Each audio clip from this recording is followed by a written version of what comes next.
The amber lighting of the Vrax 9 dive bar cast long shadows across Derek Reeves's face as he nursed what the bartender had assured him was the local specialty, a viscous blue liquid that tasted like battery acid mixed with cinnamon.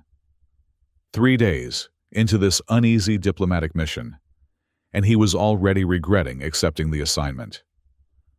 Earth's Interstellar Resources Division had sent him, a mid-level envoy, to negotiate mining rights with the notoriously inflexible Vexari Empire. Important work, they'd said. Career-defining opportunity, they'd promised.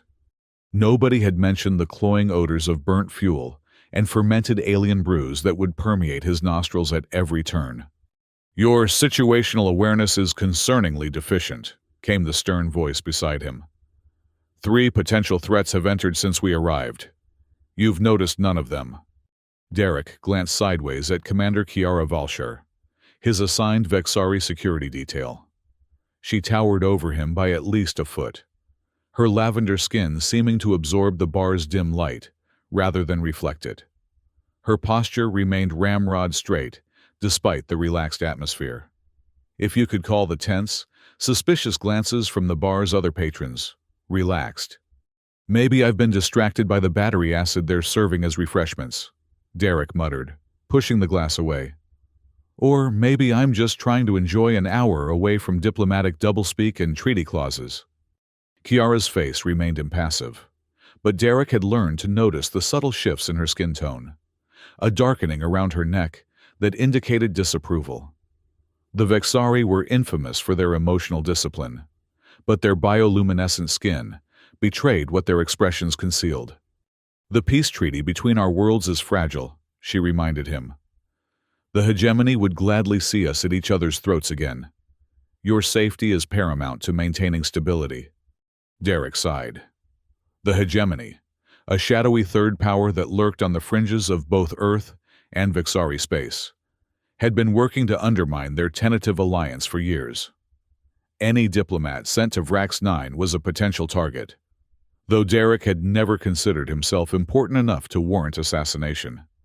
"You know, Commander," he said, trying a different approach. "We've been together for 3 days straight now. Maybe we could try some small talk. Get to know each other beyond security protocols and diplomatic agendas?" Kiara's eyes, startlingly violet against her lavender skin, narrowed slightly. "What purpose would that serve?" "I don't know. Building rapport? That's what we humans do." Derek took another reluctant sip of his drink. "For instance, I've noticed you maintain excellent physical condition despite the grueling security shifts. Must be quite a training regimen." Kiara nodded curtly. "The warrior caste begins conditioning at age 5. My routine includes 6 hours of combat drills daily." "It shows," Derek said, the alcohol loosening his tongue. Without thinking, he added, "You've got a really impressive, well-trained butt." The moment the words left his mouth, Derek knew he'd made a catastrophic error.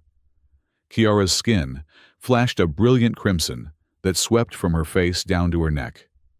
Her eyes widened in what looked like equal parts fury and shock. Before Derek could stammer an apology, Kiara's open palm connected with his cheek. The force of the slap sent him flying off his bar stool, his body crashing into a nearby table. Glasses shattered, and patrons scattered as Derek landed in a heap on the sticky floor. "What the hell?" he gasped, his hand touching his throbbing cheek. Even with his diplomatic training, he hadn't expected such a violent reaction to what was, admittedly, an inappropriate but hardly threatening comment.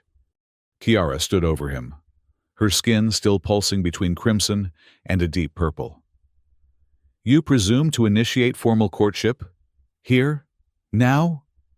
Her voice was low, but trembling with emotion, the most feeling he'd heard from her in 3 days. "Courtship?" Derek's mind reeled. Before he could process this cultural misunderstanding, the bar's entrance burst open. 3 masked figures stormed in, their faces obscured by tactical helmets that marked them as hegemony bounty hunters. Their weapons, high-powered pulse rifles, swept the room until they locked onto Derek. "Reeves!" the lead hunter shouted. "Hand over the Proxima encryption key, and we might let you live." Derek scrambled to his feet, bewilderment compounding. "What encryption key?" The lead hunter fired a warning shot that scorched the wall inches from Derek's head. "Playing dumb won't save you. You've been carrying it since the diplomatic reception. Our sources confirmed it." In that moment, Derek realized he'd been set up. Someone had planted something on him, something valuable enough for the hegemony to risk an open attack in a public venue. Kiara reacted instantly. She flipped their heavy metal table onto its side, creating a makeshift shield as pulse rifle fire erupted around them. Derek dove behind it, his diplomatic training giving way to the combat reflexes he rarely acknowledged possessing. "Stay down," Kiara commanded, drawing her plasma blade, a crackling violet energy weapon that extended from her forearm gauntlet. Movement at the service entrance. 3 o'clock. Before Derek could respond, an enormous reptilian figure emerged from the shadows, a draconian merchant, his scaled bulk blocking the narrow corridor. For a terrifying second, Derek thought they were surrounded. Then the draconian raised a modified scattergun and fired at the bounty hunters. "This way!" the merchant hissed, his forked tongue flicking between sharp teeth. "I have a shuttle in the maintenance bay. The hegemony has this place surrounded. My stealth tech is your only way out." Derek exchanged a quick glance with Kiara. Her skin had shifted to a cautious blue, but she gave him a curt nod. In the midst of chaos, they had little choice but to trust this unexpected ally. "Why help us?" Derek asked, as they followed the draconian through a narrow service corridor. "The hegemony is bad for business," the merchant replied simply. "Besides, I owe Commander Valshar. She once spared my crew when she could have executed us for smuggling." They emerged onto a landing pad, where a modified stealth shuttle waited, its hull blackened and scarred from numerous atmospheric entries. The draconian punched in an access code, and the hatch slid open with a pneumatic hiss. "Get in," he ordered. "They can track energy signatures. We need to be airborne in 30 seconds.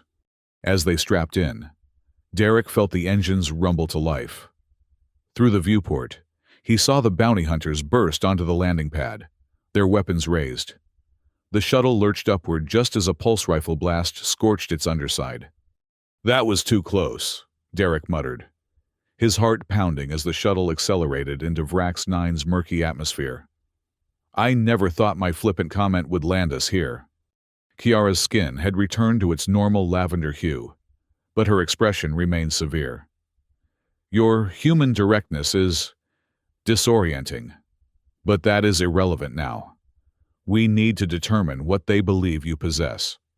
The draconian piloted them away from the colony's main settlement, following a ravine that wound through jagged mountains. "I know an abandoned mining outpost in a remote valley. We can regroup there while I make arrangements for your extraction." As the shuttle descended toward a cluster of dilapidated prefab buildings, Derek touched the ceremonial medallion he'd been given at the diplomatic reception. It was the only unusual item he'd received. Could this be what the bounty hunters were after? The landing was rough. The outpost's pad was cracked and overgrown with Vrax 9's native vegetation, hardy purple moss that thrived in the thin atmosphere. Inside the main building, emergency lights flickered on as the draconian activated the backup power systems. "Primitive, but functional," he announced, "and invisible to standard scanners. You should be safe here for a few hours." While the draconian returned to the shuttle to establish secure communications, Derek removed his battered diplomatic armor. A sharp pain shot through his ribs where he'd hit the bar table. To his surprise, Kiara moved to assist him. "You're injured," she stated flatly, though her skin shifted through anxious blues and purples. "The impact may have fractured your ribs." "I've had worse," Derek grimaced, though in truth, he couldn't remember when. As her fingers probed his side, he noticed the emblem on her gauntlet, an intricate symbol representing her warrior caste. Kiara, about what happened in the bar. You should not address me so informally, she interrupted, though without her usual firmness. And we will not discuss your declaration. Declaration? I was just making an inappropriate comment. I had no idea it would be interpreted as whatever you thought it was. Kiara's skin flushed pink briefly, before settling back to lavender. In Vexari culture, to directly complement a warrior's physical form is to initiate the first stage of formal courtship. It is not done lightly. Derek stared at her, momentarily forgetting their predicament. So, when I said you had a nice butt, you effectively proposed an evaluation of genetic compatibility, Kiara finished stiffly. The slap is the traditional response, a test of the suitor's resilience. A laugh escaped Derek's lips before he could stop it. And here I thought you were just offended.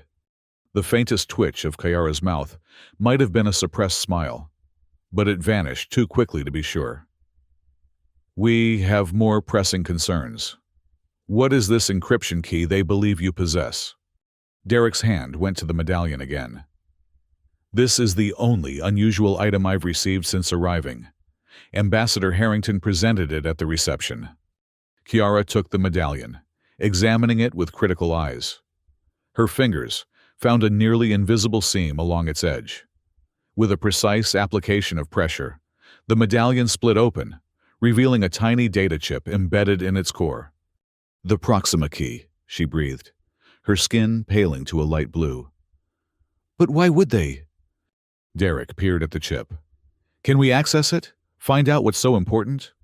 Not without proper equipment. Kiara carefully removed the chip.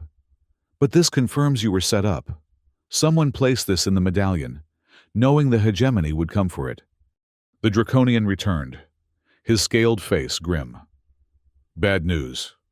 There's a formal accusation from Vexari High Command. They're claiming you stole classified information. Earth's embassy has been ordered to surrender you for questioning. What? Derek's stomach plummeted. That's ridiculous. I'm here on a mining rights negotiation. Someone wants you discredited, Kiara said quietly. A traitor, either among your people or mine. The shuttle's secure communications console offered their only link to information. Using the Draconians' access codes, they tapped into Earth's embassy data stream. The accusation was there in stark official language. Derek Reeves, accused of espionage and theft of Vexari military secrets. Ambassador Harrington gave me that medallion, Derek said, pacing the small room.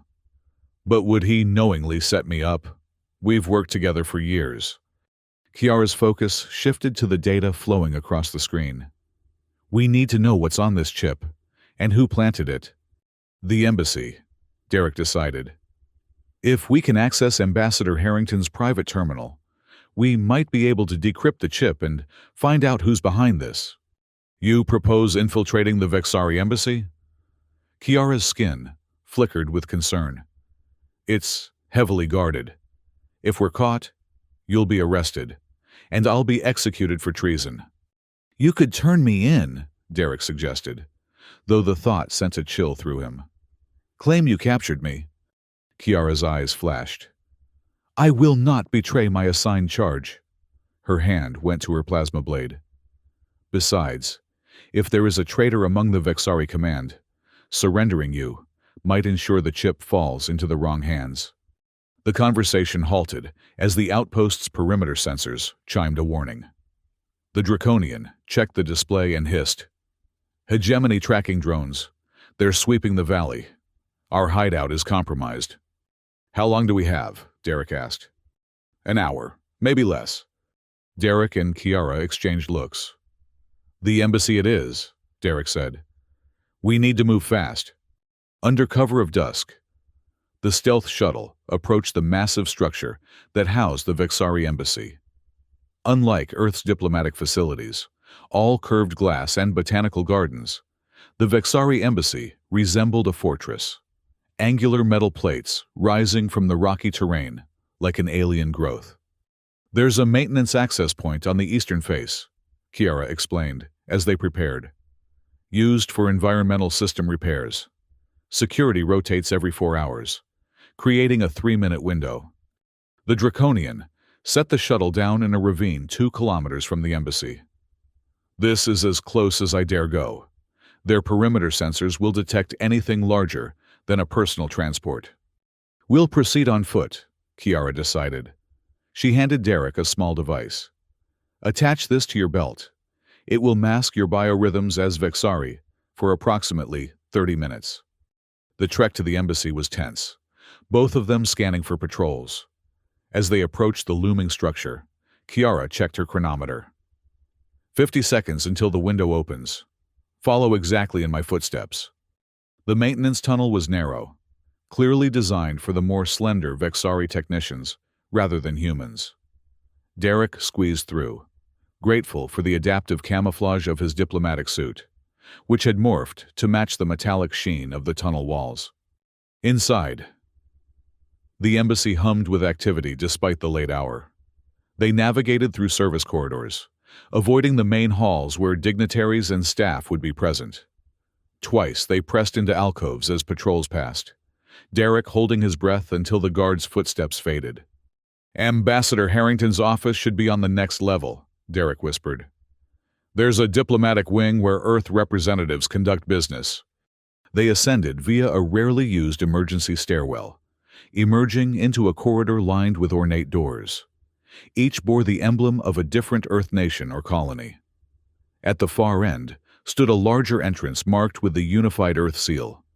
As they approached, voices drifted from within.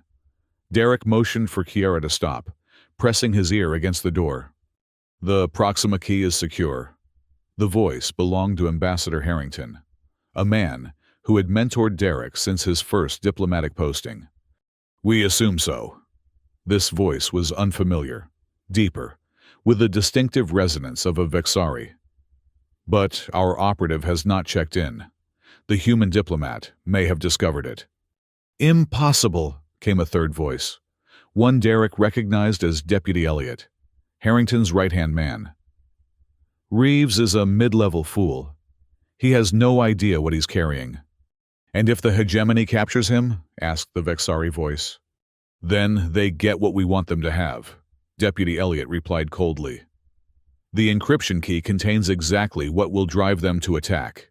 When they strike Earth's colonies, the Vexari can claim neutrality while watching your ancient enemy bleed. And when the hegemony turns on us next, the Vexari questioned. By then, we'll have positioned ourselves as Earth's saviors, Harrington explained. The Proxima key also contains the coordinates of the hegemony's primary fleet. Once they've weakened Earth, we'll provide that intelligence in exchange for exclusive mining rights on all contested worlds. Derek felt sick. They weren't just setting him up. They were engineering an interstellar conflict, sacrificing countless lives for political advantage. Kiara touched his arm, her skin a deep, concerned blue. She gestured toward a side room, likely a small conference chamber. They slipped inside just as the office door opened. Through a narrow gap, they watched Ambassador Harrington emerge with Deputy Elliot and a tall Vexari, whom Kiara identified with a whisper as War Commander Tyvek. The three moved down the corridor toward the embassy's secure conference room. We need to access that terminal, Derek said once they'd passed. If the encryption key contains fleet coordinates, it's even more vital we discover what else might be on it. Kiara nodded grimly. The ambassador's security protocols will be coded to his biometrics, but as your assigned protector, I can override the diplomatic seal in an emergency. They waited until the corridor was clear, then quickly entered Harrington's office. The terminal still glowed with active screens. He hadn't expected to be gone long enough to secure it. Here, Derek said, pointing to an open file. They've already decrypted part of the key. Kiara inserted the chip they'd recovered, and the terminal recognized it immediately. Data flowed across the screen, not just fleet coordinates, but detailed schematics for what appeared to be a massive weapons platform. This isn't just about starting a war, Derek realized as he scanned the documents. These are blueprints for a hegemony bioweapon designed to target specific genetic markers. His blood ran cold as he recognized the implications. Both human and Vexari DNA sequences. They're planning to eliminate both our species. Genocide, Kiara whispered, her skin paling to an ashen gray. But why would Ambassador Harrington collaborate in the extinction of his own people? He doesn't know, Derek concluded, pointing to a classified header. Look, these schematics were hidden in a deeper encryption layer. The hegemony let them find the fleet coordinates as bait, but concealed their true intention. Before they could discuss further, the office door slid open. Ambassador Harrington stood frozen in the entrance. Deputy Elliott and War Commander Tyvek behind him. Reeves? Harrington's face registered shock. What is the meaning of this? Derek moved away from the terminal, positioning himself where all three could see the screen. I could ask you the same question, Ambassador. Planning to sacrifice Earth colonies to secure mining rights? Harrington's expression darkened. You understand nothing of interstellar politics. Sometimes sacrifices must be made for the greater good. And what about the sacrifice of both our species? Derek countered, gesturing to the bioweapon schematics. Did you know your hegemony partners plan to eliminate humans and Vexari altogether? Confusion flickered across Harrington's face. What are you talking about? War Commander Tyvek pushed forward, his tall frame imposing in the doorway. What deception is this? Deputy Elliott's hand moved to his side, where Derek now noticed the outline of a concealed weapon. This is absurd. The human is obviously lying to save himself. Derek had already drawn his diplomatic sidearm, a lightweight pulse pistol that was more symbolic than practical, but deadly at close range. Check the terminal, Ambassador. The bioweapon specifications are there, targeting markers for both our species' DNA. As Harrington moved cautiously toward the terminal, Deputy Elliott drew his weapon. But Derek had anticipated this, his aim already fixed on Elliott's chest. Simultaneously, Kiara ignited her plasma blade, its violet energy crackling in the tense air. Commander Valshar, War Commander Tyvek said coldly, you stand accused of treason against the Vexari Empire. Bonding with a human is a capital offense under caste law. Kiara's skin flickered, but her blade remained steady. I choose him over tradition, she declared, her voice unwavering, though her skin pulsed a deep violet, a color Derek had never seen on her before. Ambassador Harrington had reached the terminal. His face paled as he scrolled through the decrypted files. My God! Elliott, did you know about this? Deputy Elliott's expression hardened. The hegemony assured me the weapon was targeted only at rebel factions, not entire species. You fool! Harrington breathed. You've doomed us all. The standoff teetered on the edge of violence. Derek kept his weapon trained on Elliott while trying to reason with Tyvek. War Commander, billions of lives are at stake. Your people and mine. Whatever differences we have, neither of us wants extinction. Tyvek's calculating gaze moved from the terminal to Kiara, then to Derek. After a long moment, he made a sharp gesture. Two Vexari security officers who had been waiting in the corridor entered and seized Deputy Elliott. Detain the human traitor, Tyvek ordered. Then, his voice hardening, he added, and prepare Commander Valshar for court-martial. No, Derek stepped forward. She saved my life. Without her, we would never have discovered the truth. Her courage may save billions, Tyvek acknowledged. But law is law. Traditions exist for a reason. Human. Derek met the War Commander's gaze unflinchingly. Traditions that doom us all must change. Give us time, just long enough to broadcast this evidence to both galactic councils. If the hegemony's plan becomes public, neither Earth nor the Vexari Empire can ignore the threat. Tyvek considered this, his expression unreadable. Finally, he nodded. You have until the next lunar rise. After that, Vexari justice will take its course. Using the ambassador's secure uplink, Derek and Kiara transmitted the decrypted data to Earth's High Council, Vexari Command, and neutral factions throughout the sector. The evidence of genocide, blueprints, genetic targeting markers, and deployment protocols scattered across interstellar networks faster than the hegemony could suppress it. Within hours, emergency sessions convened via HoloLink. Derek found himself standing before a projection of Earth's most powerful leaders, explaining how close they'd come to annihilation. Beside him, Kiara stood with her plasma blade drawn, not as a prisoner awaiting execution, but as a symbol of the new alliance. "War fleets are scrambling at the Cygnus Gate," reported an Earth admiral. "The hegemony denies everything, but their vessels are moving into attack formation." "They know their plan is exposed," Derek said. "They'll try to deploy the bioweapon before our combined forces can stop them." War Commander Tyvek stepped forward. "My captains await your coordination. Admiral, today, the Vexari fight alongside humanity."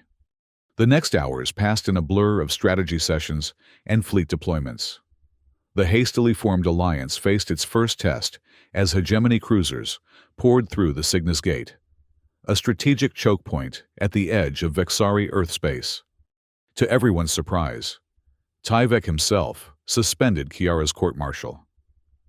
"Let this union be our symbol," he declared, stunning the assembled Vexari delegation. "Only by standing together can we survive." In the midst of crisis, a small team assembled for a desperate mission. The Draconian merchant offered his stealth shuttle, the only vessel that might slip past hegemony sensors undetected. Their objective: board the hegemony flagship and disable the bioweapons control matrix before launch. "This is suicide," muttered the Draconian as they prepared to depart. "The dreadnought is crawling with guards." Derek checked the power cell in his diplomatic sidearm, a weapon he'd never expected to use in actual combat. Doubt crept in. "Am I still just a diplomat with a punchline?" he wondered aloud. Kiara approached, her skin glowing a steady blue of focus. "You are more than your jokes, Derek Reeves. Today, you fight for two worlds." Her confidence bolstered him, and he nodded resolutely. The stealth shuttle slipped through the chaos of battle, its advanced cloaking technology rendering it nearly invisible against the backdrop of space. The hegemony dreadnought loomed ahead, a behemoth of metal and weaponry, its hull bristling with defense systems. "There," the Draconian pilot indicated. "A maintenance dock on the ventral side, used for emergency repairs during battle. It's our only shot at boarding undetected." Under the cover of a nearby firefight, the shuttle docked onto the massive ship. The magnetic seals engaged with a dull thump, and Kiara activated a portable cutter to create an entrance through the hull. Once inside, they navigated through maintenance conduits barely wide enough for Derek to squeeze through. Kiara moved with the silent grace of her warrior training, leading them deeper into the labyrinthine vessel. Their first close call came at a junction where two hegemony technicians were repairing a damaged power relay. Kiara signaled for silence, and they waited, hardly breathing, until the workers moved on. "The bioweapon control core should be 3 levels down," Derek whispered, consulting the schematics they'd memorized. "Near the central reactor." They descended through access shafts, avoiding the main corridors where security would be heaviest. At one point, they had to cross an open area, a cargo bay filled with supply crates. They timed their dash between automated inventory scans, hearts pounding with each second exposed. As they neared the control core, security intensified. Anti-personnel lasers crisscrossed the approach corridor, their deadly beams shifting in unpredictable patterns. "Wait for the sequence," Kiara murmured, her eyes tracking the laser's movements. 3, 2, 1, now." They sprinted through the momentary gap, the heat of the beams singeing their clothing as they barely cleared the gauntlet. Beyond lay their target, the bioweapon control core, a massive chamber dominated by a glowing central column. But they weren't alone. A hegemony warlord stood at the main console, his imposing figure flanked by a cyborg lieutenant, whose mechanical implants whirred as they locked onto the intruders. "I was wondering when you'd arrive," the warlord said without turning. "Our sensors detected your shuttle despite its cloaking. Impressive technology. We'll be sure to salvage it once you're dead." The cyborg lieutenant moved with inhuman speed, energy weapons emerging from its arm casings. Kiara barely managed to ignite her plasma blade in time to deflect the first blast. The chamber erupted into chaos. Derek dove behind a console, firing his sidearm with precision born of training he'd never admitted to having. Kiara engaged the cyborg directly, her plasma blade a blur of violet energy as she parried the lieutenant's attacks. The cyborg's electronic targeting systems attempted to jam Kiara's blade, creating a field that weakened its energy pattern. As it flickered, the cyborg pressed its advantage, a mechanized blade extending from its forearm to strike at Kiara's momentarily vulnerable position. Derek saw the danger and acted instinctively. He lunged from his cover, tackling the cyborg's legs. The unexpected physical attack disrupted its balance calculations, sending it staggering back. Kiara seized the opportunity, her blade finding a gap in the cyborg's armored torso. With a shower of sparks and a mechanical wail, the lieutenant collapsed. The warlord, seeing his protector fall, activated a personal shield and drew his own weapon, an ornate pistol that fired bursts of superheated plasma. Derek and Kiara were forced to separate, diving in opposite directions as the console between them melted under the barrage. "The control matrix!" Derek shouted, pointing to a crystalline structure at the base of the central column. "Destroy it!" Kiara understood immediately. While Derek provided covering fire, forcing the warlord to maintain his shield, she circled around, plasma blade poised to strike at the matrix. The warlord realized their strategy too late. As Kiara's blade descended toward the crystal, he abandoned his shield to make a desperate lunge, firing wildly at her exposed back. Derek's final shot caught the warlord midair, the energy pulse striking his unshielded chest. He crashed to the floor mere feet from Kiara, who completed her strike, her plasma blade cleaving the control matrix in two. Alarms shrieked throughout the dreadnought as the bioweapons launch sequence corrupted. Emergency containment protocols engaged, sealing off sections of the ship. "We need to go. Now!" Derek urged, already heading for the exit. But their escape route was blocked by a security bulkhead that had slammed down during the alert. "This way," Kiara directed, leading them through a different corridor. Their path back to the shuttle became a desperate race against not just pursuit, but the ship's own failing systems. Twice they had to double back as sections depressurized or fire suppression fields activated. A collapsing support beam nearly crushed Derek as they sprinted through an unstable section. Without hesitation, Kiara grabbed him by his diplomatic jacket and physically hauled him clear, her Vexari strength making the feat look effortless despite his weight. They reached the shuttle just as hegemony security forces converged on their position. The Draconian had the engines primed, and they detached from the dreadnought in a hail of small arms fire. Several hits scored the shuttle's hull, but its reinforced plating held long enough for them to clear the immediate danger. "Did we succeed?" the Draconian asked, as they accelerated away from the massive vessel. As if in answer, the dreadnought's weapon systems powered down. The bioweapon's massive energy requirements had been routing power from other systems. Without it, the flagship was temporarily vulnerable. "Look!" Kiara pointed through the viewport. The joint Earth Vexari fleet had seized the advantage, their coordinated attack overwhelming the suddenly defenseless hegemony vessels. "We did it," Derek breathed, watching as the dreadnought's support ships began to retreat. Without their superweapon, the hegemony had lost their edge, and they knew it. In orbit above Rax 9, War Commander Tyvek transmitted an unprecedented order to all vessels. "This day marks the end of separate fleets. We fight as one. Wipe that symbol from your minds. We are no longer divided." The hegemony cruisers, facing unexpected unified resistance, initiated emergency warp sequences. One by one, they vanished from tactical displays, retreating to lick their wounds and reconsider their strategy. Back at the Vexari embassy, jubilant celebrations erupted as news of the victory spread. Diplomats from Earth and warriors of the Vexari, who days earlier had eyed each other with suspicion, now shared drinks and exchanged battle stories. In a formal ceremony, hastily arranged in the embassy's grand hall, Kiara stood before her warrior caste. Her skin glowed warm greens of contentment as Tyvek himself annulled her traitor verdict. Commander Valshar acted not against our traditions, but in their highest spirit, Tyvek proclaimed. Protection of life, all life, is the warrior's first duty. Today, she has honored us. Derek, still wearing his scorched diplomatic uniform, was presented with the newly created Earth Vexari Medal of Unity. When invited to speak, he stepped forward with unexpected solemnity. "I came here to talk about mining ores," he began, drawing a ripple of laughter from the assembled dignitaries.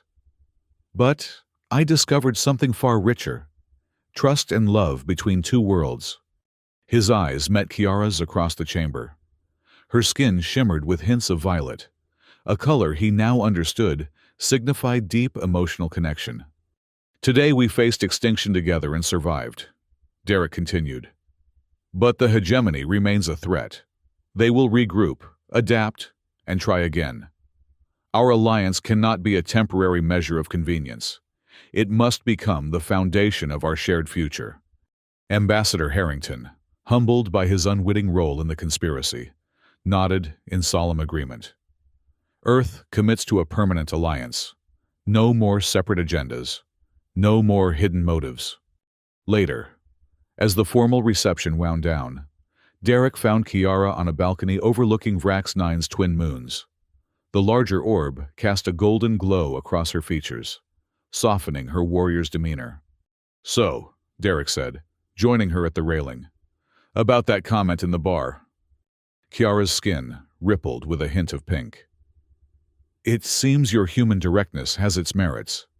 Had you followed proper Vexari courtship protocols, we might still be in the preliminary evaluation phase when the bioweapon launched."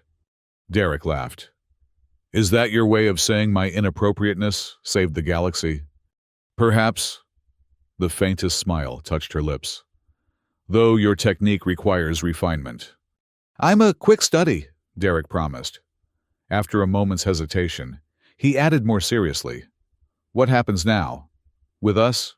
I mean, is there an us?" Kiara turned to face him fully, her violet eyes reflecting the moonlight. "Vexari bonding is not undertaken lightly. It is a lifetime commitment, a merging of paths that cannot be undone." "Sounds serious," Derek murmured, suddenly uncertain. "It is." Kiara's skin shifted to a deep, rich violet, the color of desire and devotion. "But perhaps seriousness is what both our worlds need now. Symbols of lasting commitment, rather than expedient alliance." She extended her hand, palm upward, a formal Vexari gesture he recognized from diplomatic briefings. "The choice is yours, Derek Reeves. My path is offered freely." Derek placed his hand in hers, their fingers intertwining. "I choose us," he said simply. "Whatever comes next, we face it together." They shared a quiet kiss beneath the twin moons. Kiara's skin luminous with emotion she no longer tried to conceal. The kiss deepened, and Derek marveled at how a single, inappropriate compliment and a consequential slap had set in motion events that saved billions of lives. The following morning, as dawn broke over Vrax 9, Derek and Kiara walked hand in hand through a restored Vexari garden, the site chosen for their formal bonding ceremony. Repairs were still underway from the recent conflict, but new growth had already begun to emerge from damaged soil. Above them, on the embassy's highest spire, freshly painted flags of Earth and the Vexari Empire flew side by side for the first time, no longer separate entities, but symbols of a lasting alliance. Ambassador Reeves, Kiara said, testing the new title that had been bestowed upon Derek in recognition of his actions. It seems your career is advancing more rapidly than anticipated. Derek squeezed her hand. And yours, High Commander Valshar. Leading the new Joint Security Force is quite a promotion. Our superiors believe our bond will strengthen the alliance, Kiara observed. They wish to formalize what began, unconventionally. With an ill-advised comment about your posterior, Derek added with a grin, not my proudest diplomatic moment. And yet, Kiara countered, her skin glowing with warm affection, perhaps the most consequential of your career. As they continued through the garden, planning their future and the future of their newly united civilizations, neither could have imagined that a simple bar conversation would reshape the galaxy. But in that reshaping lay hope, that understanding could emerge from misunderstanding, that love could transcend cultural boundaries, and that unity was stronger than ancient division. The hegemony would return someday, but when they did, they would not find isolated targets, but a unified force bound by bonds, forged in crisis, and strengthened by choice. And at the center of that force stood a human diplomat who had learned the value of cultural sensitivity, and a Vexari warrior who had discovered that some traditions were worth breaking for the right cause. Overhead, the twin moons of Rax 9 continued their eternal dance, bearing silent witness to the beginning of a new era, one that had started with a slap and would endure long after the sting had faded.